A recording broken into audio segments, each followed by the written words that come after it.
There is a question that millions of Argentines asked themselves on the day Marcelo Gallardo announced he was leaving River Plate. Not who would replace him on the coaching bench.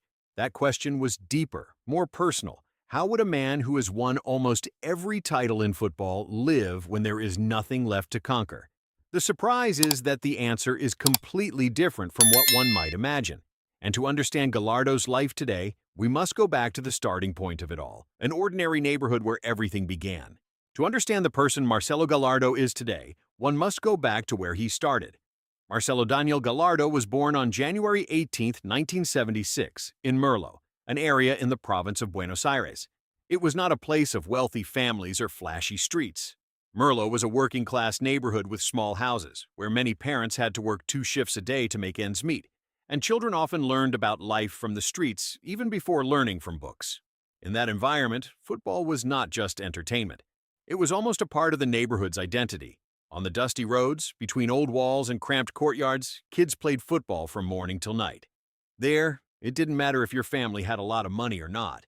Just having a ball was enough for everyone to understand each other. From a very young age, Gallardo showed something special. It wasn't superior speed or physical strength. What made this boy different was how he read the game. When other children were just chasing the ball, Gallardo seemed to already know where the ball would go. He always appeared in the right place at the right time. Not with faster legs, but with a faster head. It was that ability that made many people start to take notice. And then, while still a teenager, a big door began to open. A door that would completely change the life of the boy from Merlo. As a boy in Merlo, Marcelo Gallardo began to make those around him take notice. Not because he scored too many goals or possessed an imposing physique. What made Gallardo stand out lay in something harder to see: the mind of a football player. From a very young age, he understood how to control the tempo of the game, knowing when to keep the ball, when to pass, and most importantly, always seeing space seconds before anyone else. In those street football matches, that small boy was often the one controlling the play. The older people were sometimes surprised to see a child who could pass the ball so accurately. Quite a few people started saying that this boy wasn't just playing football for fun. There was something in the way Gallardo handled the ball that made them believe he could go much further. Rumors of that talent gradually spread. And then, one day, an opportunity appeared. Gallardo was brought to try out for the youth system of River Plate, one of Argentina's biggest clubs. For many children, it was just a tryout. But for Gallardo, it was the door to a completely different world. The question now was no longer whether the boy from Merlo had talent. The real question was, could he survive and thrive in the harsh environment of a top football academy? When Marcelo Gallardo entered the River Plate Academy, the boy from Merlo understood that everything was different. These were no longer street matches where passion alone was enough. At River, every day was a competition. Hundreds of young players all dreamed of the same thing: stepping onto the field in the first team shirt. Gallardo was not the strongest or fastest player, but he had something that caught the coach's attention immediately: the ability to think before the ball reached his feet. While many young players just reacted on instinct, Gallardo always seemed to know the next step of the match. He passed simply, accurately, and always put his teammates in a favorable position.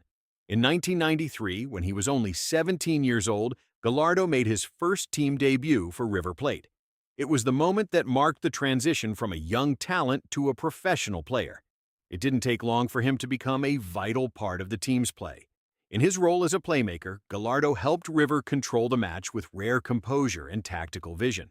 The first titles quickly followed, confirming that the boy who grew up in Merlo not only had talent, but also enough character to shine on the big stage. But that was only the beginning, because very soon, Gallardo's career would take him out of Argentina and into a much larger journey.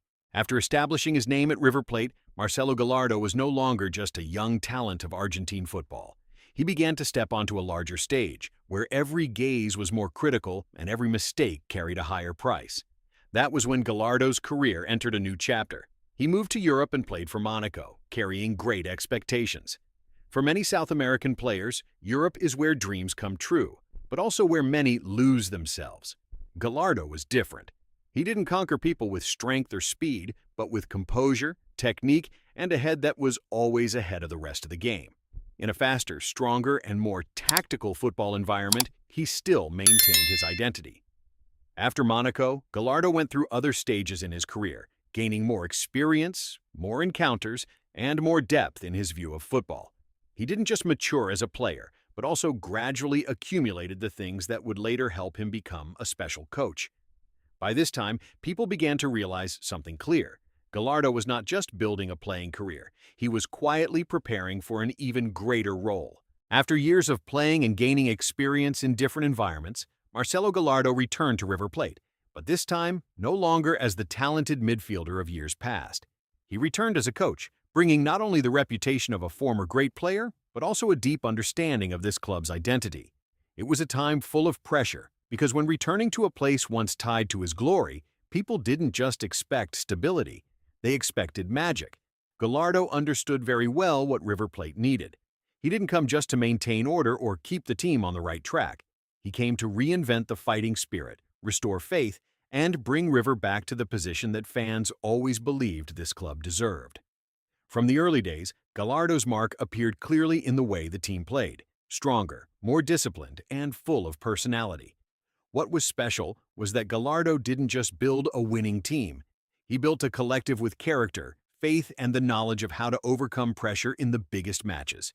From there, River Plate became not only formidable domestically, but also once again rose strongly on the continental stage. And then, what happened next was no longer merely success. It gradually became a legendary period in the history of River Plate. The years Marcelo Gallardo led River Plate gradually became one of the most memorable periods in the club's history. Throughout 9 years on the coaching bench, he not only brought home many titles, but also built a team with a clear identity. River under Gallardo played with a strong spirit, discipline, and always knew how to overcome the most pressurized moments. The pinnacle of that era was the 2 Copa Libertadores championships. Those victories not only confirmed River Plate's strength in South America, but also put Gallardo's name among the most successful coaches in the club's history. Through every season, River maintained its stability and character in big matches, something that made fans always believe when the team stepped onto the pitch.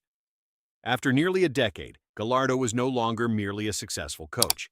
He became a symbol of a brilliant era in River Plate's history, a period that many believe will be very difficult to repeat in the future. What surprised many people most about Marcelo Gallardo perhaps did not lie in the titles he won, but in how he lived after all that glory.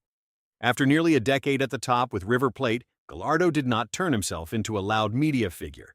He did not appear frequently with ostentatious images, nor did he build a flashy lifestyle to make others take notice. On the contrary, Gallardo chose privacy. That silence itself spoke volumes about his character. It seems that after years of living under pressure, in the cheering, in matches where just one moment could change everything, Gallardo clearly understood the value of peace. He no longer needed to prove who he was, because what he left on the pitch and the coaching bench spoke for everything. And perhaps that is why Gallardo's image became even more distinct. In an increasingly noisy football world, he still maintained a very rare composure. But then a question appeared. Was that silence truly a stopping point, or just a pause before a larger new chapter in Marcelo Gallardo's life? Marcelo Gallardo's story shows a special journey. From a boy growing up on the streets of Merlo, becoming a talented player for River Plate, and then writing a legendary era on the coaching bench. But perhaps what makes him most different is not just the titles, but the way he quietly left his mark in football history. And who knows, the next chapter in Gallardo's life may still be waiting ahead. If you want to explore more interesting stories like this, please subscribe to the channel and don't forget to like the video so you don't miss any upcoming content.